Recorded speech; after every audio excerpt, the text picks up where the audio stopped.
बारिश के मौसम में नशई यानी कि चरसी कैसे इंजॉय कर रहे हैं। वैसे ही बैठा मैं इंजॉय कर रहा हूँ बारिश का। Enjoy your life. मेरे पीछे पीछे आवे ओ मैनू मिंता नाल मनावे ओ ਸਾਡੇ ਅੰਗ ਅੰਗ ਵਿੱਚ ਰੰਗ ਰੰਗ ਵਿੱਚ ਚਰਸੇ ਤੇ ਪੀਗਾ ਪਾਈਆਂ ਨੇ ਅਸਾਂ ਦੁਨੀਆ ਤੇ ਚੋਰੀ ਚੋਰੀ ਆਵਾਰੀਆਂ ਲਾਈਆਂ ਨੇ। उर्दू पॉइंट की वीडियोस देखने के लिए हमारा चैनल सब्सक्राइब कीजिए और बेल के आइकन पर क्लिक कीजिए ताकि आप हमारी तमाम आने वाली वीडियो से बाखबर रह सकें। अस्सलाम वालेकुम नाजरीन, आपका मेज़बान जैन बाबू आपकी खिदमत में हाजिर है और आप देख रहे हैं उर्दू पॉइंट। नाजरीन, आज बारिश के मौसम में नशई यानी कि चरसी मवाली लोग जो हैं वो कैसे इंजॉय कर रहे हैं, आइए उनके साथ गुफ्तगू भी करते हैं और उनके हालो अहवाल भी पूछती है। इतने की कर रहे हो? वैसे ही बैठा मैं इंजॉय कर रहा हूँ बारिश का। इंजॉय कर रहे हो? Enjoy your life. इंजॉय कर रहा। ओह माय गॉड, कितना पड़ेगा? वैसे तो मैं अंगूठा छाप हूँ लेकिन माशाल्लाह तलीम काफ़ी तरह ना लैंग्वेज तरह कर लेता हूँ, 2-4 लैंग्वेज आती हैं मुझे। कलीम काफ़ी लैंग्वेज कर लेता है। मसलन कि भाइयों के पास बैठ बैठ के ना ज़रा थोड़ा अदब आ जाता है। अच्छा। अदब से ज़रा बात कर लेता हूँ। Oh my God. अच्छा, क्या सुनना पसंद करेंगे आपको? गाना शाना? कोई गाना गुना आंदा कुछ? जी, की टैलेंट है ਤੁਹਾਡੇ अंदर?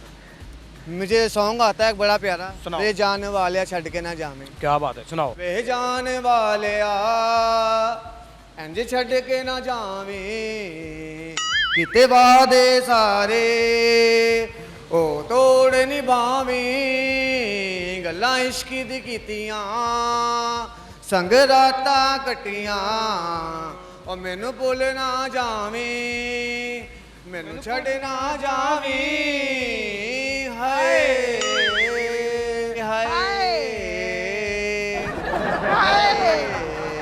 लगा कानू ਤੁਹਾਨੂੰ ਐ ਨਸ਼ਾ ਨੁਸ਼ਾ ਕਾਹਦਾ ਨਸ਼ਾ ਕਰ? मैं चरस का नशा करता हूँ, सिगरेट वगैरह पीता हूँ। अच्छा, तो- पाउडर का मैं नशा नहीं करता। क्यों ये नशा करते हो? वैसे ही enjoy your life. Enjoy your life का मतलब पता? एंजॉय करता हूँ बस। आप अपनी लाइफ एंजॉय करो। हाँ, लाइफ एंजॉय कर। मैं ये नहीं इंग्लिश ਮੈਨੂੰ ਵੀ नहीं आती, मैं फिर भी ट्राई ये की। क्या है कि दिल पे लगा लिए, टीके लगा लिए, ये नशा नहीं। ये है कि बारिश हो रही है आपके सामने, एंजॉय वाला मौसम है, एक दो कश लगा लिए, एंजॉय कर लिया, बस ये है। ज़्यादा ओवर नहीं है कि लेकिन ਤੁਸੀਂ ਇੱਕ ਦੋ ਕਸ਼ ਵੀ ਨਾ ਲਾਣਾ, ਝੂਠ ਬੋਲ ਰਿਹਾ ਜੇ। Okay okay okay. ਕਿਹੜਾ ਨਸ਼ਾ ਕਰਦੇ ਜੀ ਭਾਈ? ਸਰ ਅਸੀਂ ਸਿਗਰਟ ਚ ਭਰ ਕੇ ਪਾਊਡਰ ਦਾ ਨਸ਼ਾ ਕਰਨੇ ਆ। ਸਿਗਰਟ ਚ ਭਰ ਕੇ ਪਾਊਡਰ ਦਾ ਨਸ਼ਾ ਕਰਦੇ ਹੋ? ਹਾਂਜੀ। ਕਿਹੜਾ ਪਿੱਤ ਪਾਊਡਰ? ਨਹੀਂ ਜੀ ਨਹੀਂ, ਇਹ ਜਿਹੜਾ ਦੁਨੀਆ ਨੇ ਕੱਢਿਆ ਕੈਮੀਕਲ।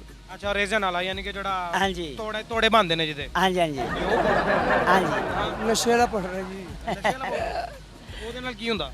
ਕੁਛ ਵੀ ਨਹੀਂ ਹੁੰਦਾ, ਬਸ ਬੰਦਾ ਪੀ ਕੇ ਤੇ ਤਮਾਸ਼ ਹੋਇਆ ਰਹਿੰਦਾ। ਕਿੰਨੀ ਦੇਰ ਹੋ ਗਈ ਤੁਹਾਨੂੰ ਪੀਂਦੇ? ਸਰ ਤਕਰੀਬਨ 10 ਕੁ ਸਾਲ ਹੋ ਗਏ ਨੇ। अक्लमंद भी हो, शौर भी है, जिस्मानी तौर पे भी ठीक हो, ठीक है, हर चीज़ है वे अल्लाह पाक दी ਦਿੱਤੀ हर चीज़ नज़र आ रही है। ਬੇਸ਼ੱਕ ਬੇਸ਼ੱਕ ਫਿਰ ਵੀ ਐਡਾ ਭੈੜਾ ਕੰਮ ਕਾਹਨੂੰ ਕਰਦੇ ਹੋ? ਸਰ- ਕੀ ਤੁਹਾਨੂੰ ਨੀਂਦ ਨਹੀਂ ਆਉਂਦੀ? ਸਾਰਾ ਕੁਝ ਆਉਂਦਾ ਸਰ, ਲੇਕਿਨ ਜਦੋਂ ਇਨਸਾਨ ਨੂੰ ਤਕਲੀਫਾਂ ਤੇ ਦੁੱਖ ਮਿਲ ਜਾਣਾ ਉਦੋਂ ਇਨਸਾਨ ਕਹਿੰਦਾ ਕਿ ਜਾਂ ਤੇ मतलब जो दर्द दिया। अपनों ने दिया गैरों ने दिया। सुनाओ जरा। मैं मुझे नहीं आता ये पूरा, इसलिए मैं नहीं सुनाया आपको। ਤੁਹਾਨੂੰ ਜਿਹੜਾ ਆਂਦਾ ਮੈਨੂੰ ਉਹ ਸੁਣਾ। नहीं मैंने शेर शूर आते ने बस ਨਿੱਛ ਆਂਦੀ ਨਿੱਛ। ਆਛੂ। तर रहने दो रहने ਚਾਚਾ ਜੀ ਤੁਹਾਨੂੰ ਕਿਹੜਾ ਗਾਣਾ ਆਂਦਾ? ਇਹ ਚਰਸੀਆਂ ਦਾ ਜੀ। ਕਿਹੜਾ ਚਰਸੀਆਂ ਦਾ ਮਤਲਬ ਉਹਨਾਂ ਦੀ ਕੋਈ ਆਪਣੀ ਕੰਪੋਜੀਸ਼ਨ? ਨਹੀਂ ਇਹ ਕੁਛ ये ਅਸੀਂ ਆਪ ਬਣਾਏ ਨੇ ਜੀ। ਅੱਛਾ, ਆਪ ਬਣਾਇਆ? ਕਾਹਦੇ ਚ, ਹਾਂਡੀ ਚ ਬਣਾਇਆ? ਕੜਾਹੀ ਨਹੀਂ ਚ ਬਣਾਇਆ? ਪ੍ਰੈਸ਼ਰ ਕੁੱਕਰ 'ਚ ਪ੍ਰੈਸ਼ਰ ਕੁੱਕਰ ਦੇ ਵਿੱਚ ਬਣਾਇਆ? ਹਾਂ। ਤੇ ਪ੍ਰੈਸ਼ਰ ਕੁੱਕਰ ਦੇ ਵਿੱਚ ਬਣ ਜਾਂਦਾ ਹੈ। ਕਿੰਨੀ ਕੁ ਦੇਰ ਦਮ ਲਾ ਕੇ ਰੱਖਿਆ ਸੀ? 5 ਮਿੰਟ 5 ਮਿੰਟ? ਹਾਂਜੀ। 5 ਮਿੰਟਾਂ 'ਚ ਗਾਣਾ ਤਿਆਰ? ਗਾਣਾ ਕੀ ਪੂਰੀ ਫੈਮਿਲੀ ਤਿਆਰ। Oh my God. ਚਾਹੁੰਦੀ ਨਹੀਂ ਕਿੰਨੀ ਕੁ ਆਂਦੀ? ਕੋਈ I don't like you Shasha. Oh my God, he is my big brother, hepatitis A B C D। Oh no my God. ਸ਼ਮਸ਼ਾ ਉਸ਼ਾ ਉਸ਼ਾ। ਚਾਚਾ ਜੀ ਗਾਣਾ ਸੁਣਾਓ। ਸਾਡੇ ਅੰਗ ਅੰਗ ਵਿੱਚ ਰੰਗ ਰੰਗ ਵਿੱਚ ਚਰਸੇ ਤੇ ਪੀਗਾ ਪਾਈਆਂ ਨੇ ਅਸਾਂ ਦੁਨੀਆ ਤੇ ਚੋਰੀ ਚੋਰੀ ਆਵਾਰੀਆਂ ਲਾਈਆਂ ਨੇ ਤਸਲੀ ਚ ਰਸਦੀ ਗਲੀਏ ਤੈਨੂੰ ਕਿਤੇ ਕਿਤੇ ਬੈਠ ਕੇ ਮਲੀਏ ਓਏ ਜਿੱਤੇ ਵੀ ਬੈਠ ਕੇ ਮਲਣ ਲੱਗੀਏ ਉੱਥੇ ਪੁਲਸਾਂ ਆਈਆਂ ਨੇ ਅਸਾਂ ਪੁਲਿਸ ਤੇ ਚੋਰੀ ਚੋਰੀ ਦੋਨਾਂ ਲਾਈਆਂ ਨੇ ਇਹ ਆਪਣੇ ਭਰਾ ਨੇ ਵੱਡੇ ਤੇ ਇਹ ਨਸ਼ਈਆਂ ਨੂੰ ਬੜਾ ਮਨਾ ਕਰਦੇ ਨੇ ਜੀ, ਪਾਊਡਰ ਨਾ ਪੀਆ ਕਰੋ, ਆਪਣਾ ਇਲਾਜ ਕਰਾਓ।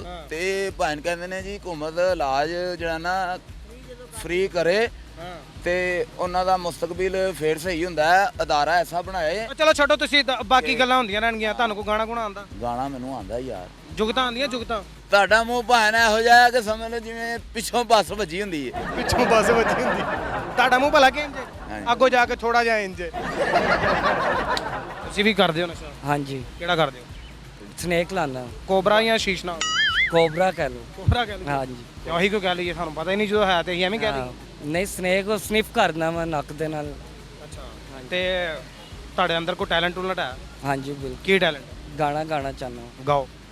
ਜਿਹਨੂੰ ਜਾਨੋਂ ਵੱਧ ਕੇ ਚਾਹੁੰਦਿਆ ਉਹਨੂੰ ਰੱਬ ਦੇ ਵਾਂਗ ਤਰਾਉਂਦੇ ਆ। ਜਿੰਦ ਔਖੀ ਲੰਘਦੀ ਜਾਂਦੀ ਏ ਜਿਹਨੂੰ ਮਹਿਫਲਾਂ ਵਿੱਚ ਸਲਾਉਂਦੇ ਆ। ਮੇਰੇ ਪਿੱਛੇ ਪਿੱਛੇ ਆਵੇ ਉਹ ਮੈਨੂੰ ਮਿੰਤਾਂ ਨਾਲ ਮਨਾਵੇ ਉਹ। ਹੱਥ ਕੰਨਾਂ ਨੂੰ ਵੀ ਲਾਵੇ ਉਹ। ਮੰਨਾ ਨਾ ਤਰਲੇ ਪਾਵੇ ਉਹ। ਹਾਏ ਹਾਏ, ਕੀ ਬਾਤ ਹੈ! ਐਡੀ ਖੂਬਸੂਰਤ ਆਵਾਜ਼ ਤੇ ਐਡੀ ਦਰਦ ਆਵਾਜ਼। ਕੀ ਮਤਲਬ ਹੋਇਆ ਕੀ ਤੁਹਾਡੇ ਨਾਲ? ਭਿਆਨਕ ਵਾਕਿਆ ਹੋ ਗਿਆ ਤੁਹਾਡੇ ਹਾਂਜੀ ਨਾਲ? ਬੋਸ, ਕੀ ਹੋਇਆ? ਬਸ ਪਿਆਰ 'ਚ ਧੋਖਾ ਹੋ ਗਿਆ ਸੀ। ਪਿਆਰ 'ਚ ਧੋਖਾ? ਹਾਂਜੀ ਕੀ ਉਹਨੇ ਕੀ ਕੀਤਾ ਤੁਹਾਡੇ ਨਾਲ? ਬਸ ਛੱਡ- ਦਹੀਂ ਭੱਲਿਆਂ ਦੀ ਪਲੇਟ ਪਈ ਸੀ, ਅੱਧੀ ਉਹ ਖਾ ਗਈ ਤੇ ਤੁਹਾਡਾ ਹਿੱਸਾ ਪਿਆ ਸੀ, ਉਹ ਵੀ ਉਹ ਖਾ ਗਈ। ਹਾਂਜੀ ਕੀ ਕੀਤਾ ਕੀ ਦੱਸੋ? ਬਸ ਇਹੀ ਧੋਖਾ ਕੀਤਾ ਹੈਗਾ ਸੀ, ਹੋਰ ਕੀ ਕਰਨਾ। ਧੋਖਾ ਕੀਤਾ ਹੋ ਗਈ ਮਤਲਬ ਤੁਸੀਂ ਛੱਤ ਤੇ ਚੜੇ, ਉਹਨੇ ਉੱਤੋਂ ਤਾਂ ਆ ਕੇ ਧੱਕਾ ਦੇ ਦਿੱਤਾ? ਹਾਂਜੀ ਉਹਨੇ ਇਸ ਤਰ੍ਹਾਂ ਕੀਤਾ ਕਿ ਮੈਂ ਖੜਾ ਸੀ ਅੱਛਾ। ਤੇ ਬਸ ਸਮਝ ਲਓ ਕਿ ਅੱਗੇ ਮੈਂ ਖੜਾ ਸੀ ਤੇ ਉਹ ਕਿਸੇ ਹੋਰ ਦੇ ਨਾਲ ਚਲੀ ਗਈ ਹੈ। ਧੋਖਾ ਅੱਗੇ ਮੈਂ ਖੜਾ, ਉਹਦੇ ਤੋਂ ਅੱਗੇ ਉਹ ਖੜੀ ਹੈ ਤੇ ਉਸ ਉਹਦੇ ਤੋਂ ਤੋਂ ਅੱਗੇ ਅੱਗੇ ਹੋਰ ਉਹ ਖੜਾ ਸੀ, ਉਹ ਕੌਣ ਚਲੀ ਖੜਾ ਗਈ ਜਿੰਦੇ ਨਾਲ ਉਹ ਗਈ ਹੈ। ਵਿਆਹ ਹੋ ਗਿਆ ਉਹਦਾ? ਹਾਂਜੀ ਕਿੰਨੇ ਬੱਚੇ ਨੇ ਹੁਣ ਉਹਦੇ? ਇੱਕ ਜਾਂ ਦੋ ਹੋਣਗੇ। ਉਹਨੂੰ ਤੁਹਾਨੂੰ ਮਾਮੂ ਮਾਮੂ ਕਹਿੰਦੇ? ਬਿਲਕੁਲ ਜ਼ਹਿਰੀ ਗੱਲ ਹੈ, ਜਦੋਂ ਵਿਆਹ ਹੋ ਗਿਆ ਬੱਚੇ ਹੋ ਗਏ ਤੇ ਫਿਰ ਮਾਮੂ ਹੀ ਘਲਾਣਾ ਹੈ।